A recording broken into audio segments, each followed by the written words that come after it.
Maintenant, on demande d'évacuer Mysticini.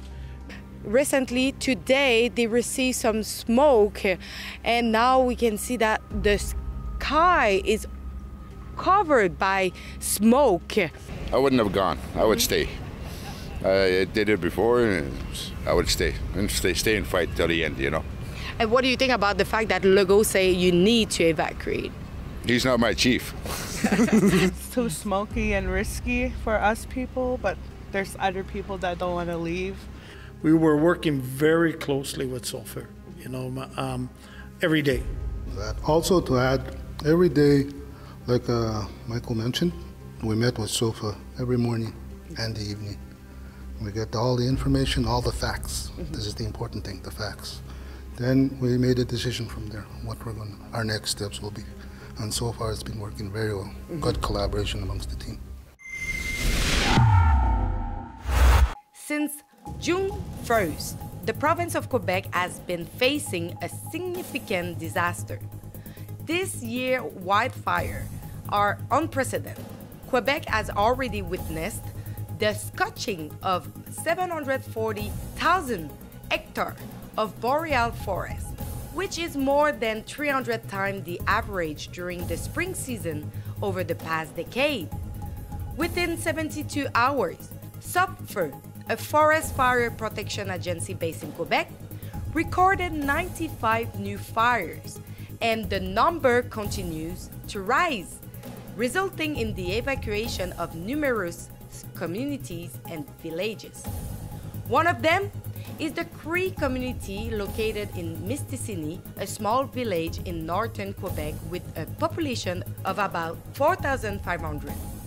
Like many others, Mysticini has experienced several devastating fires that have left lasting scars on the collective memory of its residents. Rebuilding and resilience have required significant effort.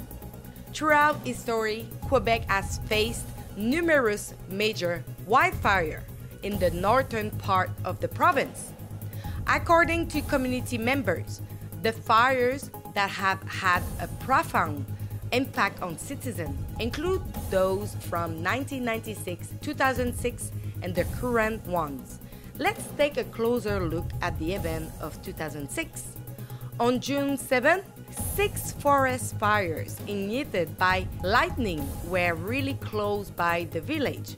At that time, 99% of the community was evacuated to an air arena and schools in Chibougamau. This time, according to SOPFER, the blaze raging near the Cree community of Mysticini has merged with 3 other fires. In response to the wildfires, Quebec Premier François Legault has requested nearby villages to evacuate. Maintenant, on demande d'évacuer Mysticini, donc communauté Cree. Aujourd'hui, il y a un risque, on va prendre le temps de le faire comme il faut, mais il y a un risque, donc c'est important d'avoir la collaboration de tout le monde. However, according to an article published by Le Journal de Montréal, Chief Michael Pitawabano of the community has refused to do so. We are aiming to verify why Chief Pitawabano refused to evacuate and also gather the perspective from the Cree community on what caused these wildfires. We are currently in Mysticini, a Cree Nation community here in the northwest of Quebec. So if you can see just behind me, if you look at the sky, recently today they received some smoke, and now we can see that the sky is covered by smoke. And not only that, if you look at the top of a car, you can see ashes falling down from the sky. So we are here to look around, talk with people, and talk with the chief of the nation, Michael Pitawabano. What do you think is the cause of the wildfire? I have no clue. It's just really dry out. Yeah? It's really hot, yeah. Not enough rain. It's too dry. Too dry? Yeah. That's pretty much it. Well, we had thunder last week, so as far as we know. So that's what caused the fire to start rapidly, and on top of that, we haven't had any rain probably for a month now. The cause of these wildfires, I would say, is global warming, because we have seen in the past 15 years the fluctuation of hot weather and cold weather and hot weather cold. Oh, global warming. There's your answer. Everything should answer that. Everything changed within, I can probably see within the last 10 years, you can see the difference. Oh, it's, I believe it's the ground is so dry, yeah, this year. I think it's the number one reason why. Lightning. Lightning? Yeah. Because the day before, was it June 1? Yeah, June 1, the evening, we had some lightning over here. Okay. We also have very dry conditions, because we had an early ice thaw, and all the snow here melted fast, just like everywhere else.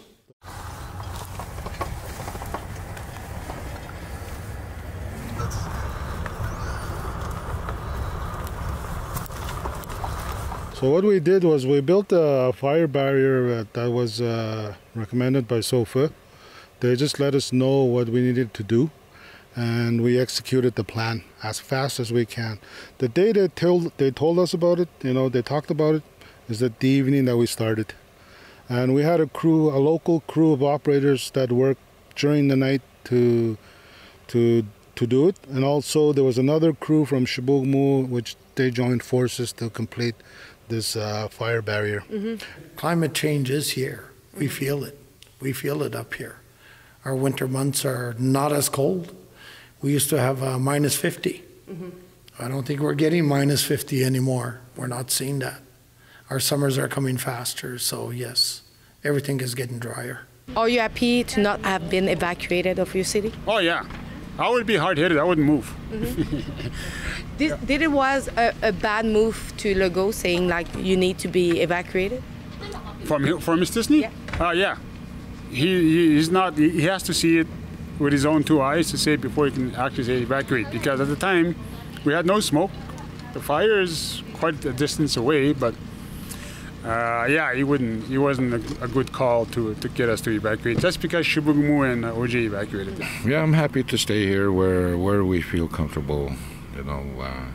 As our chief said that we're not evacuating, so they know what they're doing, and plus the extra help we get from the Canadian Army. So we're in good hands. There's no panic. I wouldn't have gone. I would stay. I did it before, and I would stay and stay and fight till the end. And what do you think about the fact that Legault say you need to evacuate? He's not my chief. It's too smoky and risky for us people, but there's other people that don't want to leave. I don't plan on evacuating. Oh, yeah, he didn't get the right information. Like we work with the people here that work that assist the fires. Yeah. We work with them directly. They tell us exactly the situation. I think it was rather premature. Yeah. I think it was basing it on I don't know, predictions. When we got the news, and I forget which day it was, and Legault went on air to actually announce all of that. We actually had a call from from the civil security recommending that we evacuate. Then when Legault came on, it almost came at around the same time.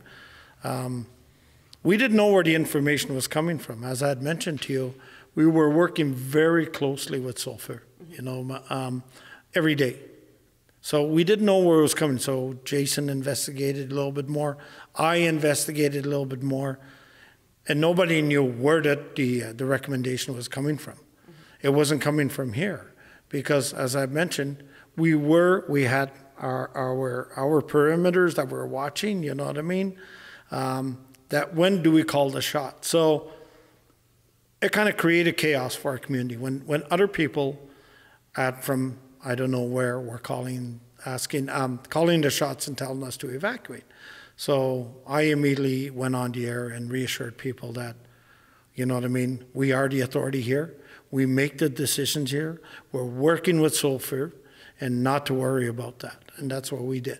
We do have an emergency operations committee that consists of different stakeholders within the community.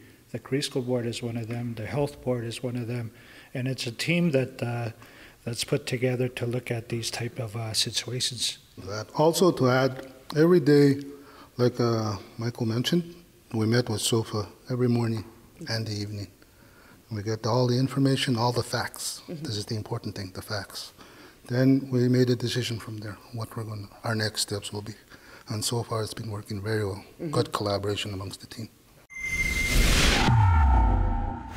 So if you think that it was important for Rebel News to be here to report on the wildfires, go over rebelfieldreports.com to offset our travel expense, because it took us 14 hours drive to get here and it's not finished yet. We are following the information, so go over rebelfieldreport.com, make a donation, every dollar counts. Thank you so much.